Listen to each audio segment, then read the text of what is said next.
Hi guys, welcome to the Her Story in the Making podcast. My name is Courtney. I am the owner of Court J Thrifts, high-end clothing resale store, and Court J Marketing, small business marketing firm. My name is Delaney. I am a new certified lash tech at Enliven Medspa. And I am Tammy Sevals, and I am the owner of Enliven Medspa. Awesome. So today we have a little bit of a different episode for you guys. I have prepared a Q&A format. For today's episode, we're going to do some questions that I got from some of my followers and some of my customers that they want me to answer. And then I have a lot of questions to ask Tammy and Delaney. Delaney passed her lash class, you guys. She is now a certified lash tech. So we have lots of questions about that, lots of questions about entrepreneurship, how we do a work-life balance, etc.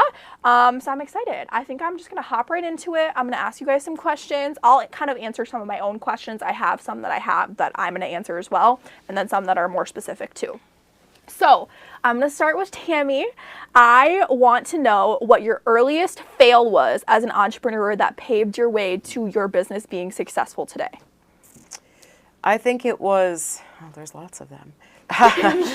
There was nothing like what I started in this community. Yeah. And when I went to school, it was very vague with a lot of the structure of starting a business, and the rules and the laws. So I thought, okay, I'm going to go to school and then I can just open my own business. And nobody told me anything different in the middle of doing all of this. So was I doing some things wrong? Yes. Did I learn that I was? Yes. And did I correct it? Absolutely. Yeah. But in the beginning, I feel like it's such a huge trial and error of starting something new, and like telling somebody now, if they were going to start a medical spa, it's like, do your research, because I really didn't. I just received messages from God and jumped in and did it. And I mean, it turned out spectacular, but there were lots of speed bumps along the way. Yeah, absolutely. Do you have any big failure or something that you wish you did differently specifically, or is it just a lot of like little baby failures along the way? Yeah, I feel like, with my employees or people that I had working for me, not setting up like non-disclosures, having all the paperwork done so that if somebody did leave, and they like having rules, like you can't share this, you can't do this. So there was nothing in place in the beginning. So I had some people that did some really crummy things to me. Yeah. So that I think was a huge learning curve for me in that aspect too. Yeah, and I think that's a good way, because that definitely shaped how you did procedures from then on. Oh, policies and procedures moving forward, absolutely. Yeah. It's like you can't trust everyone. You think you can in the beginning, and they're your best friend until they're not. And then they try to destroy your livelihood. 100%. Absolutely. And what is a big success in something you did right that paved your way to your ultimate success that inevitably happened? Ooh. I feel like just continuously taking leaps of faith and just saying yes. Saying yes when a lot of people would have said no. Yes, absolutely. I am going to answer that one as well. I always get asked, I have internships that I do through the high school, and I always get asked what my biggest fail was, or something that I did that I would change if I could go back and change it. I'm a firm believer in everything happened for a reason, so I don't know if I would go back and I would change anything that I did, because it's definitely a learning experience. But one of my biggest fails was definitely putting all of my eggs in one basket. So when I first started thrifting, I was doing it online specifically. I was listing, I was doing whatever. So I kind of jumped around a lot when I did that, rather than doing everything that I could have been doing at once and having multiple streams of income. I would jump from one thing to the next thing. I would just get super excited. One thing would be working and I would put all of my effort into that. My biggest thing is I preach to all of my interns is to not put all of your eggs in one basket. If you can do multiple things, or for in Tammy's case, if you can do multiple services, do multiple services. There's no need to do just one if you can have multiple streams of income, because one thing can come crashing down in an instance. For example, one of my biggest failures, not failures because it was also one of my biggest successes, but was live streaming on Whatnot. I put all of my effort into live stream on Whatnot. I tried to bring all of my audience to selling clothes on the Whatnot app when I had a prime Instagram live stream audience, when I could have been doing both. I could have been doing story sales on my Instagram. I could have been listing. I could have been doing Whatnot live streams, but I put all of my effort into that. Wow. And that's a big algorithm thing, a big engagement thing. So I was doing peak numbers in October of 2022. I went on a vacation, and something as simple as that can mess with the algorithm, not going from going live pretty much every day to not going live for over a week. Me and Kennedy went to Seattle, and I came back, and my engagement was so down, my viewers were so down, and it pretty much not tanked, but tanked after that. My live stream viewers never got back up to the same. It's just a big algorithm thing when it comes to stuff like that. You lose engagement, you lose your followers. That whole week, they could potentially go and watch other people on lives and find other people that they like better, etc. And that was my biggest thing. I wish that I never put all of my eggs in that basket, because then it's so hard and humbling, honestly, to go back to what I was doing prior.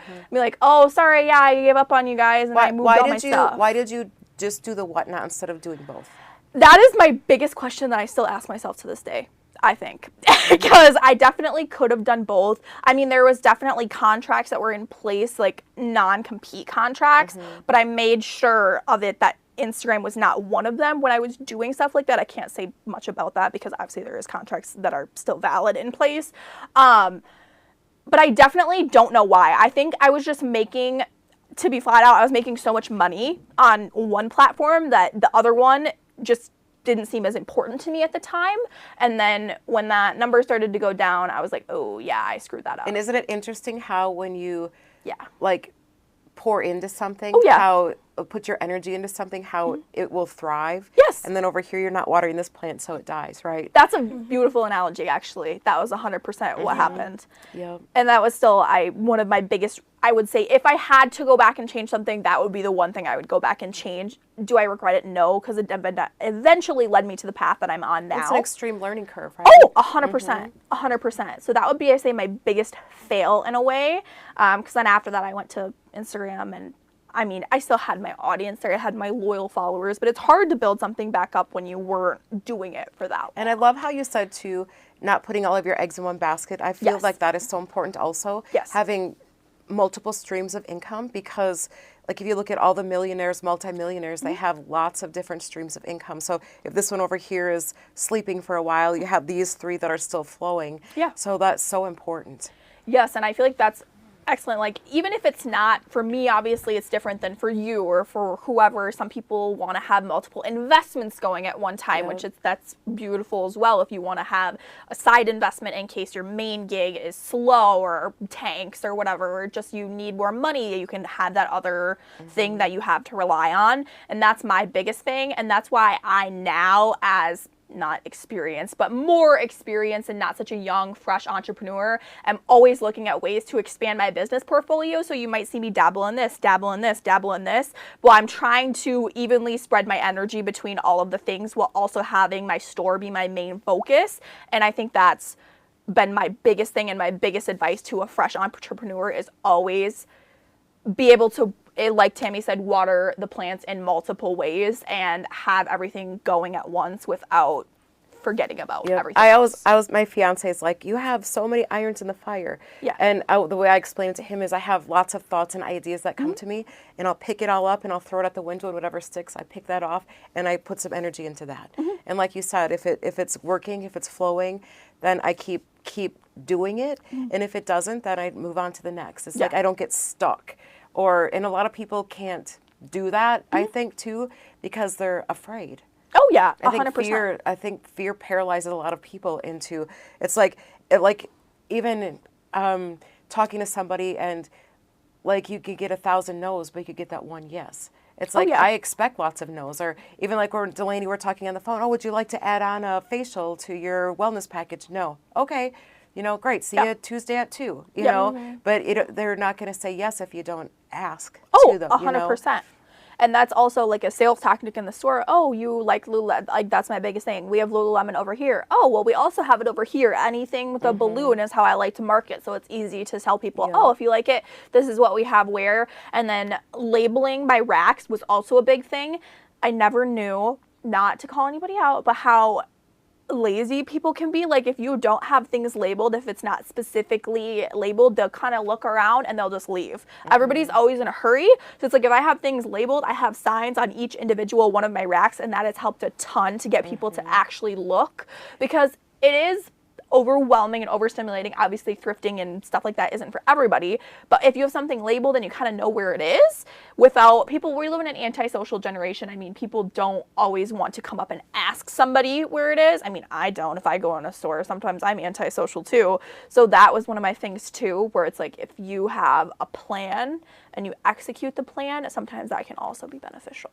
If you guys have not been into Courtney's store, I've been frequenting it a lot lately, and she's got some really, really cool stuff in there for extreme discounted prices. So what you've got going on is incredible.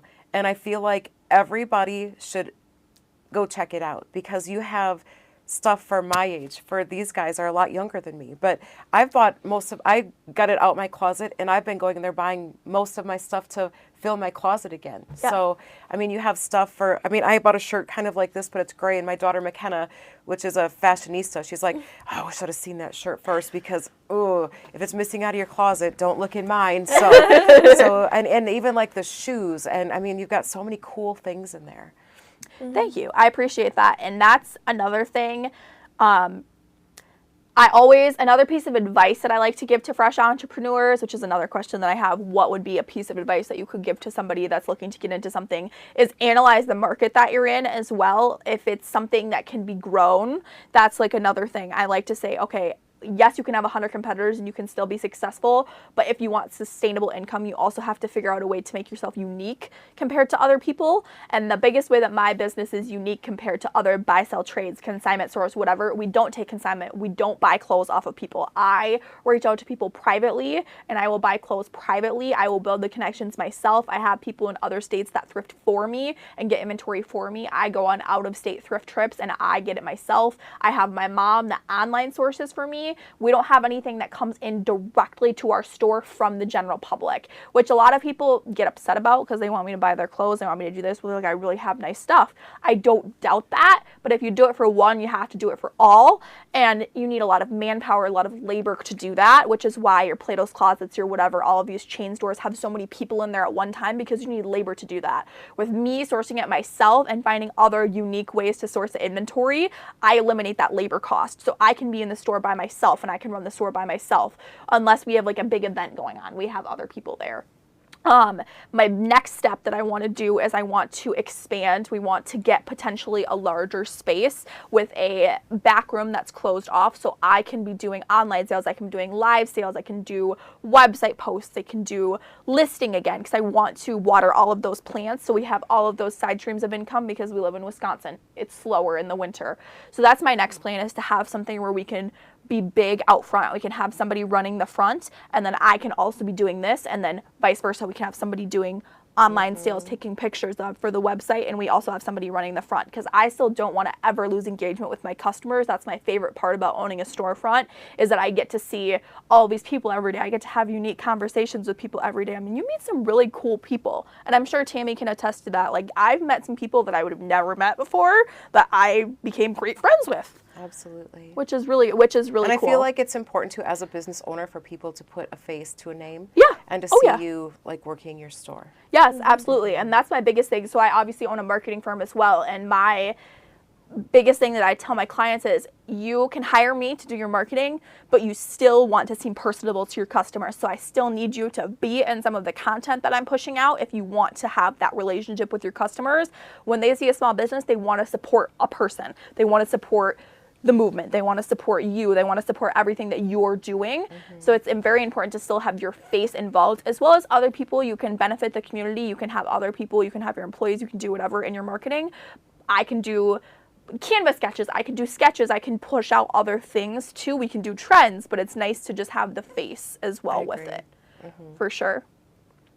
I know that went off on a long tangent, but I do have other questions. So Delaney, Yes. I know you just passed your lash tech class, and I'm very proud of you. So how is it going? Have you done your first clients yet? How did they go? How did the test go? What did that look like? Give us some more info. So for the test, I was thinking that it was going to be like a sit down. I have to like answer questions, things like that. But it was so simple.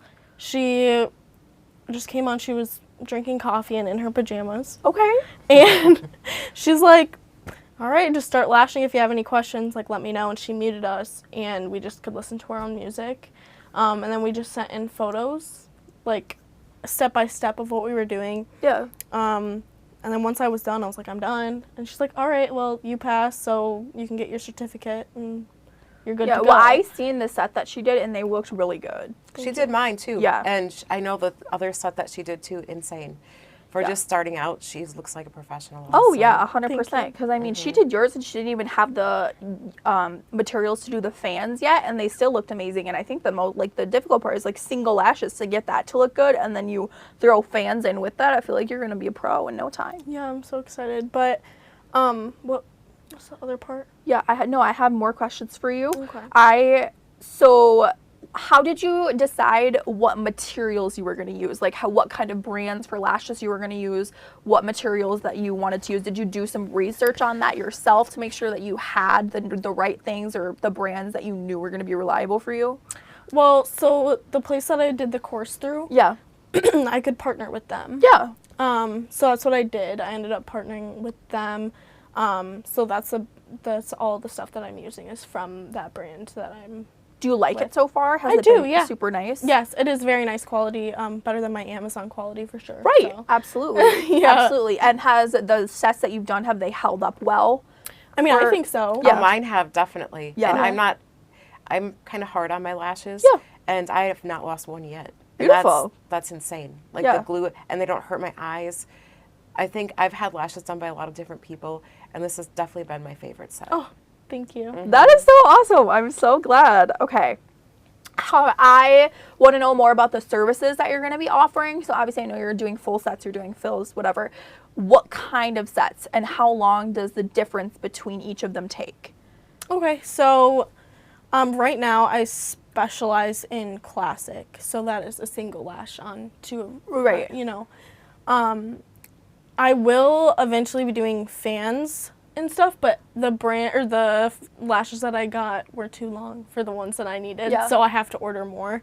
So that'll just be until that comes back in. But Have you practiced doing fans though? yeah, yep. Yeah. And it's not my favorite, but it's not the worst. Yeah. But so yeah, I will eventually be doing fans as well, full sets of like volume, which those will take about anywhere from 2.5 to 3 hours for Yeah. full volume.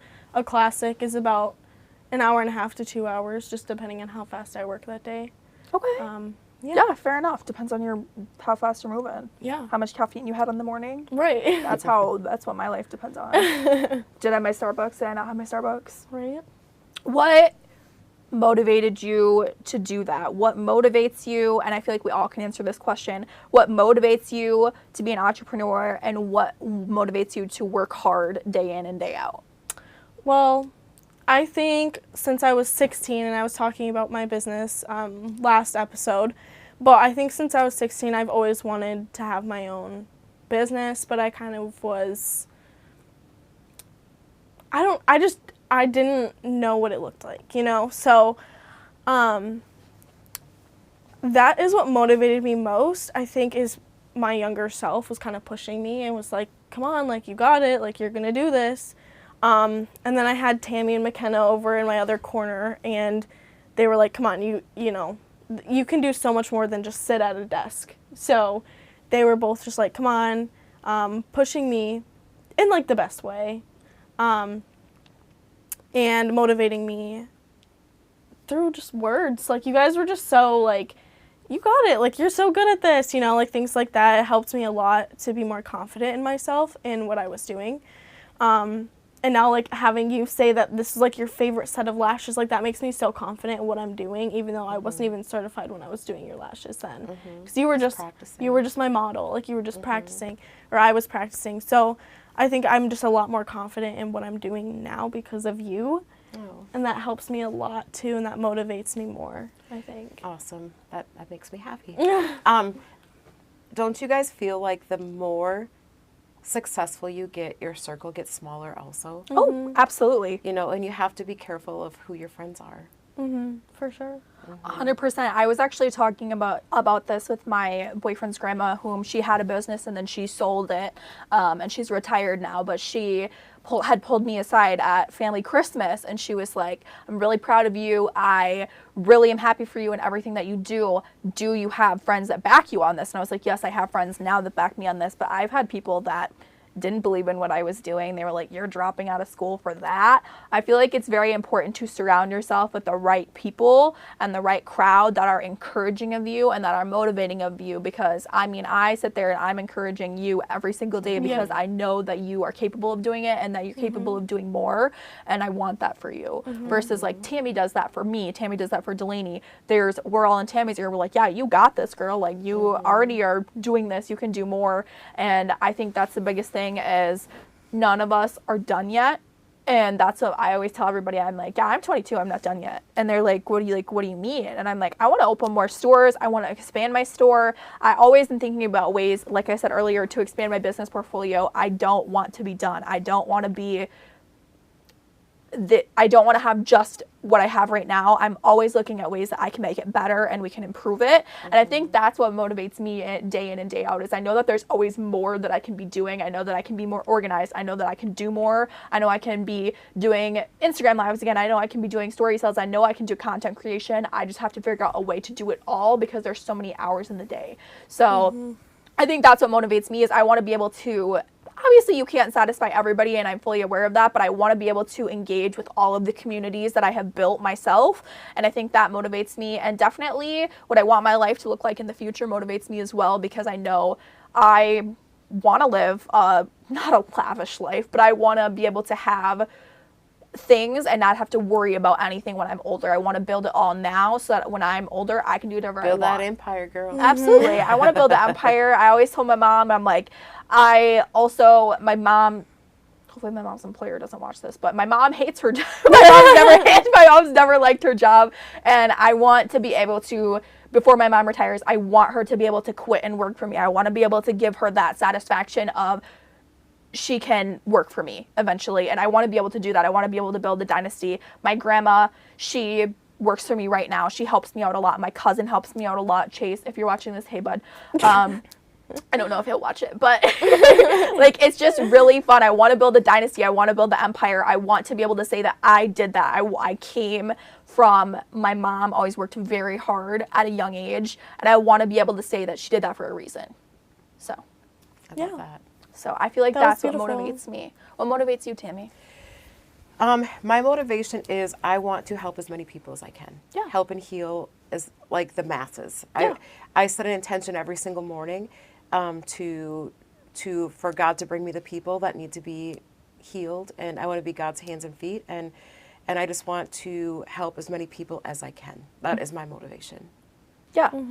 And then I guess I have a question on top of that kind of layers with that. Do you feel that your biggest motivator is, one of your big motivators is also your children and your family, that you get to also provide a life for them that potentially, not that you couldn't have, but like you also get to do things that they normally, like before, wouldn't be able to do. You get to do that stuff for them?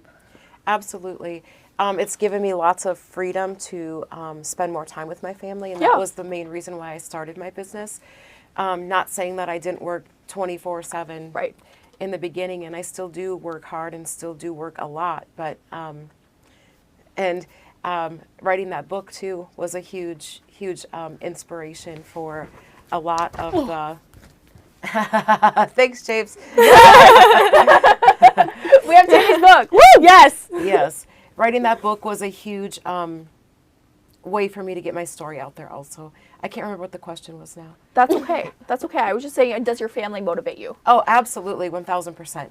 That was the main reason why I did it. Yeah. You know, to spend more time with them. And my parents went through some trying times, and now they sold their house and they're living with me. It's like all these miracles are happening, and it's so cool to see how the ebbs and flows of life, even with business and with life, how like there's a storm, but then there's always the rainbow, you know? So what I have learned through a business is when there's a storm, there's always a lesson to be learned through it.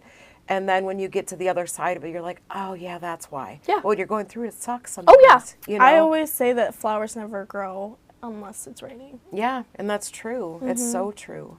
Yeah. Absolutely. And I also think a big motivator for me is I want to be able to break the gender stereotypes, and I want to say that I can provide for my family. I don't need, no offense to the men, I don't need a man to do it. I have my own money, I have my own business, I have my own house, I have all of these things. Is there a song like that? I got my own house. I got Like there's nothing that anyone can give me besides, unless they are adding something to my life. I have everything. I've worked for everything myself, and I think that is my biggest accomplishment, is that I have built it all. Obviously, my family has been a big motivator to me, and they have been an assistance to me, but I built it all from the ground up by myself, for myself, and for my family. And I think that is 100% a big motivator, and we're breaking gender stereotypes, and Tammy can provide for her family, and she doesn't have anyone that helped her do it. I mean, obviously her family helps her along the way, but there is no man specifically in your life that helps you do that. No one financially backed you to do that. You did that yourself, and I think that is something that you should be extremely proud of, because you didn't need anyone's help to do that. You did that. That's your accomplishment, and that will forever be your accomplishment. Absolutely. I was just, because people are like, oh my God, because the equipment that I purchased is super expensive. Oh yeah. And my daughter, like McKenna, she'll be looking at me, I'm like, you're all in or you're out. Oh yeah. And it's like, I'm all in. So it's like, buy the equipment, do this, do that, you know, and like we were talking about before, there's other businesses in town that are doing nuggets of what we do at Enliven, and I'm here cheering them on. You know, I'm not saying, oh great, somebody just opened this. It's like, I cannot service every single person in Barron County. Right. And I'm not everybody's cup of tea. So I'm not, you know, somebody's not going to come to me because I might not be their vibe, or they might like that other person better and want to support them, and it's okay. You know, I don't feel like I'm in competition with anyone but myself. Yeah, that's totally fair. 100%. And then I have a follow-up question that I feel like we all could answer as well. What do you enjoy most about being an entrepreneur? And then what do you find hardest about being an entrepreneur? How do you create the work-life balance where you have enough time to work and you have enough time to also have a life? Because I feel like that was definitely one of my biggest struggles, especially first starting out, was being able to maintain a work-life balance, because I was working and nobody sees that either. They're like, oh yeah, you just run a store. They don't see the things that go into the behind the scenes behind that. I never knew everything that went into it until we went on a road trip for our photo shoot. Yep. And she's like, we're diving in, doing this, and then you sent that one video of that ferret running through it was a TikTok or whatever, and I'm like, oh hell no. Like, what it takes for her to put one piece of clothing on her floor is insane to me. And I would never do that. So it's your passion, not mine, obviously. And I'm glad you do it, because I love shopping at your store. Right. But people don't have a clue of what goes into what she does. Right. And that's the thing. I feel like everyone has their passion. I enjoy doing it. It's kind of soothing for me. The hardest part about it is definitely being able to create a work-life balance, because I go in early. I'm there before the store opens, sometimes hours before the store opens. I was there at 6 o'clock in the morning the other day. I worked until 6 o'clock at night, and it's not like it just stops when you go home. I filmed the story sale while I was there. I pushed that out for 2 hours. I answered emails. I did that. So I was working from 6 o'clock in the morning to 9:30 at night. I went to bed. I woke up and I did it again the next day. There was some weeks when I was first starting out, I was working 80, 90 hours. There's no sleep. It doesn't, if you truly are putting all of your effort into something, it's going to work, and you have to believe that it's going to work, and I did, and it did. And you pour flat everything out. into it. 100%. Like you said, you have to be all in or all out, and I was all in, and it worked out for me. There was a couple times definitely where I slept off, and it was visible, and the quality of work that I was putting out, the less work that I was putting out, I was like, oh yeah, I got this store, I can do less work, like I'm just here for the time that I'm at the store. No. Joke's on you, right? That's not how it works. And my favorite saying is, you don't become an entrepreneur to work less. You become an entrepreneur to work 2 times as much as you did already. You work that 80-hour week and you work 10 times as hard as you did before. The only benefit is that it is yours. You're doing it for you. You're doing it for yourself. You're doing it for any other motivators that you have. You don't have to climb the corporate ladder. I didn't want to climb the corporate ladder. I still don't want to this day. I would never go back to that. Even if I shut my store down, I did whatever, I would figure out a way. I have it and I can say that it's mine, and that is my favorite thing about being an entrepreneur. I agree with that. Okay. I have a question for both of you. So, if you had to describe yourself in 3 words, what would it be? And if you could describe your business / being an entrepreneur in 3 words, what would those be?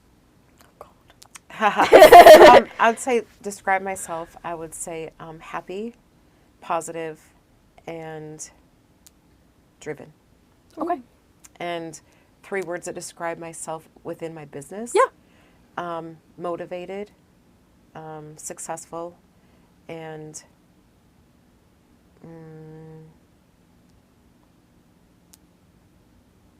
good question. I don't know.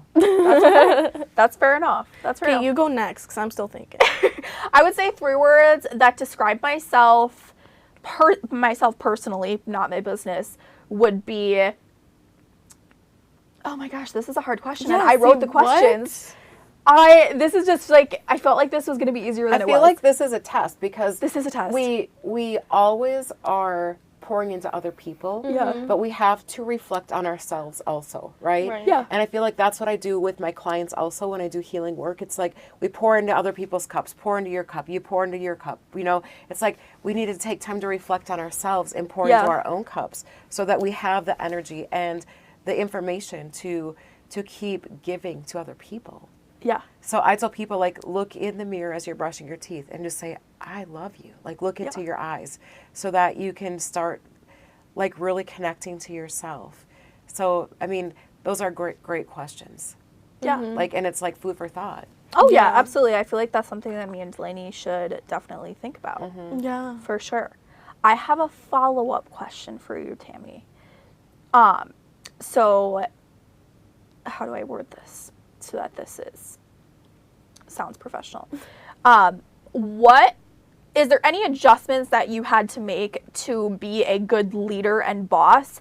And if so, what were the adjustments that you had to make to be able to be a leader to other people? Because I feel like when you first started, that's a lot different than what you have now. I mean, you have, 13 employees, I think you said? And then how did you develop a way to choose those employees? Like, you're putting a lot of trust in these people when their actions are reflect on you. And I feel like that's my biggest thing in hiring employees that aren't family. It scares the crap out of me because you have to put all that trust into somebody and, like, this is your baby. How do you decide that, and how did you work to become a good boss and a leader to where you're the boss and you're bossing people around but not bossing people around at the same time? I feel like in the beginning, like, I'm so driven to make things happen and understanding not everybody is like me.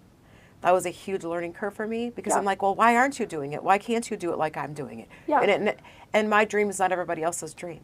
Like, they come to work 9 to 5 and pour into their people and then they leave. Yeah. And I'm just like, but this and that. And I think also, like, learning to listen better, be a better listener, was a big thing for me. And then having McKenna that just went through business administration, like college, and her coming in and being a softer side of the business and being more relatable to the employees than me.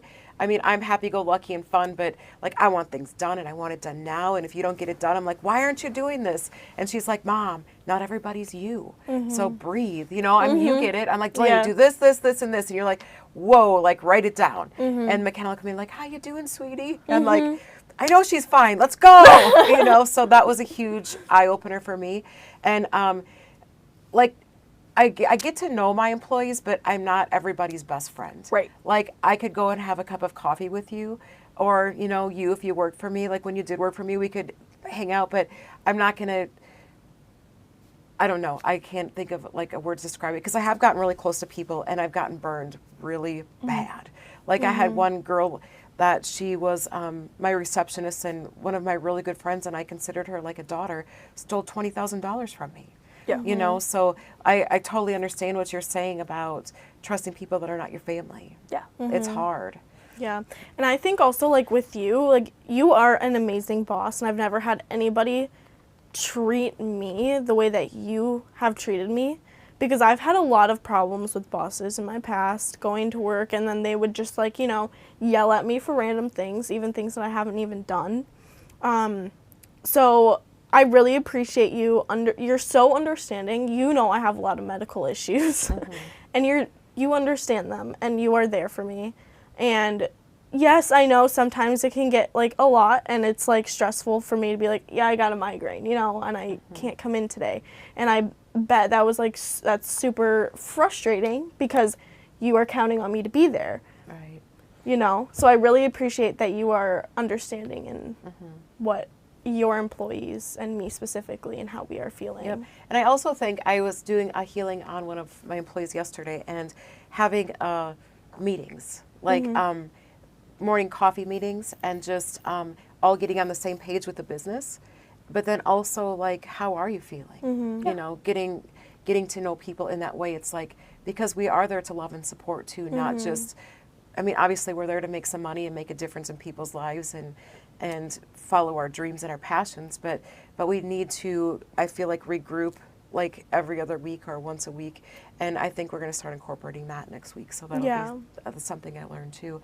I feel like it's ever learning, and I don't ever feel like I know everything, and I'm always open to receiving people's feedback, because I want to be the best version of myself and the business to be the best it can be also. Yeah, and I think, like, for me too, is like, this is my first full-time job. I've never had a full-time job before this. I've always had part-time, and, like, you know, so for me it was super hard in the beginning to work a 9 to 5 or whatever and do that every single day and not be exhausted. Right. Yeah. You know, and I'm still feeling that. You always used to work, like, part-time jobs. Like, you would work weird hours. So it's not that you didn't put in the hours. Right. It's just it's that specific time frame can be difficult for a lot of people when you're used to 'cause, bartending or I would waitressing. I'd work from, like, 3 to midnight. You know, so I'd still be putting in hours, but it just wasn't different. Yeah, it was just different. And so I 100%. think, like, for me, it was such a big adjustment to be like, you actually have to go to work every single day, and you only have the weekends off, you know? Yeah. So I think my work balance and my life balance is so hard right now for me, and I still need to figure that out. And it's, like, still hard for me to figure out. You know, I'm still not at that point where I'm And now you have throw in that you're balance. you're an entrepreneur as well. So it's, like, definitely that's a big organizational thing, and trying to figure that out. And I still trying to figure that out. I'm 4 years in, and I'm trying to figure that out. It's actually funny because it will be 4 years at when we're filming our next episode. Our next episode, we're gonna have a guest, and that is actually the 4-year anniversary of Crochet Thrifts being created. So I'm excited. Wow. I'm excited for that episode. We need, like, a cake. Are you gonna bake me one? Sure. Okay, beautiful. I have a question for us to wrap up on here. This is going to be our last question for the day, and then we will see you guys, obviously, next Monday. But I want to know, everyone's going to answer this, what is your most satisfying moment as an entrepreneur so far? Ooh. I think for me, since I'm, like, so new, I still, you know, I'm not fully there yet. But I think when my first client already scheduled with me again. Yeah. That is so awesome. Ooh, I love that. I love that. I think that for me was like, I didn't even know like, that. you want to That's come awesome. back? Like, you know. Yeah, that made me is so feel good. awesome. Yeah. I love that. I love that too. Most satisfying. There's a lot. I think the one that stands out to me the most is a woman came to me that had stage 4 cancer and, like, invested in herself, and we connected to God and healed her cancer. Yeah. That's amazing. I feel bad following up on that because that's amazing. I think that my most satisfying moment so far, or like my I made it moment, would be when I had my Lululemon event in August. This was my first ever big event that I poured over 5 figures into. I've done events before, but never poured over 5 figures into an event before. And I really worked hard on that event, and specifically, like, that was one where I was really looking forward to it. I was nervous because your skin crawls when you have that much money into something and that much time invested into something. And when I looked outside and there was a line And then I went outside and I was counting it, and there was over 115 people in line before I opened for that event. And those are people that were there waiting to go into my business, that were waiting there for me. And there were people that were like sitting there and they were telling me how excited they were, how awesome it was, how good of a time they had, the experience they had, that they were definitely going to be back. And I think obviously I have over 50,000, 60,000 followers on social media platforms, and seeing those numbers, that's crazy, because just seeing those 100 people that were out there at one time, and over the course of that day, I had over 1,000 people that came into my store. And I think it's very different seeing that in perspective, being like, holy crap. And then that also puts into perspective how many people truly have followed along my journey with social media. So I think that was my biggest, holy crap, I made it. Like, these people are here to see me, and they are here to shop at my store business. Absolutely, I love that. Yeah. I think That's that's so been cool. my Yes. favorite moment, my most satisfying moment Yep. so far. So we're going to wrap it up. Thank you guys for listening to our first Q&A. I still have lots of questions. So next week we have a guest, and then the following week we're going to continue and add on to our Q&A that we have here. We'll do a little bit of layering questions, more questions that I definitely have, organizational, how we prevent burnout, stuff like that. So thank you guys for watching. We appreciate you, and Bye-bye. we will see you next Monday. Bye-bye.